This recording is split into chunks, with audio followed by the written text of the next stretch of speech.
Sneha steel and furniture centre Salgare. आमच्याकडे steel भांडी, संसार उपयोगी साहित्य, sofa set, furniture, cooler, dining table, आटा चक्की व इतर साहित्यांचे एकमेव ठिकाण एक, व्हरायटी अनेक। आता शुभ मुहूर्ताची सुरुवात सलगरेतील स्नेहा स्टील मधील खरेदीनेच। वाजवी दर, सजवा फर्निचरने तुमचे घर। सर्व साहित्यावर बजाज फायनान्सची खास सोय उपलब्ध। स्टील भांड्यांना 5 वर्षे गॅरंटी, तर फर्निचर साहित्यास किडवाळीपासून लाईफ टाइम वॉरंटी। खात्रीशीर खरेदीसाठी मिरज पूर्व भागातील एकमेव ठिकाण Sneha steel and furniture centre Salgare. आमचा पत्ता रवींद्र वस्त्रनिकेतन शेजारी सलगरे। संपर्क 90 96 25 91 38।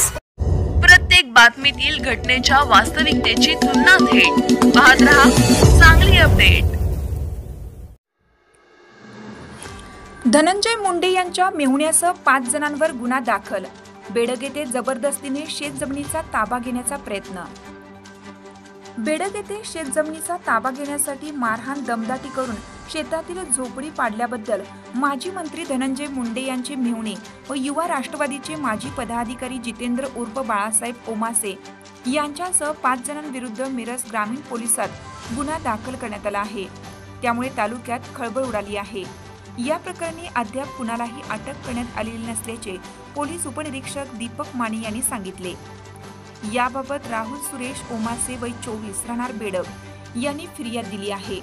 मुंडे यांचे मेहुणे जितेंद्र उर्फ बाळासाहेब ओमासे, रघु नागरगोजे, नेताजी ओमासे, मल्हारी खाडे, स्वप्नील साबळे सर्व राहणार बेडग अशी गुन्हा दाखल झालेल्यांची नावे आहेत। याबाबत माहिती अशी की मुंडे यांचे मेहुणे जितेंद्र ओमासे व राहुल ओमासे यांच्यात बेडग येथील 1.5 एकर शेतजमिनीच्या मालकीवरून वाद आहे।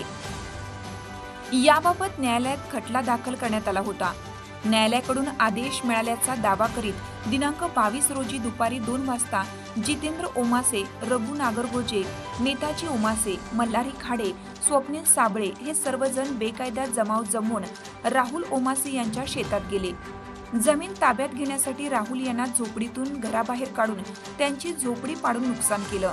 यावेळी राहुल यांचे वडील सुरेश यांना मारहाण करण्यात आली। राहुल व त्यांच्या आईला शिवीगाळ केल्याचे तक्रारीत म्हटलं आहे।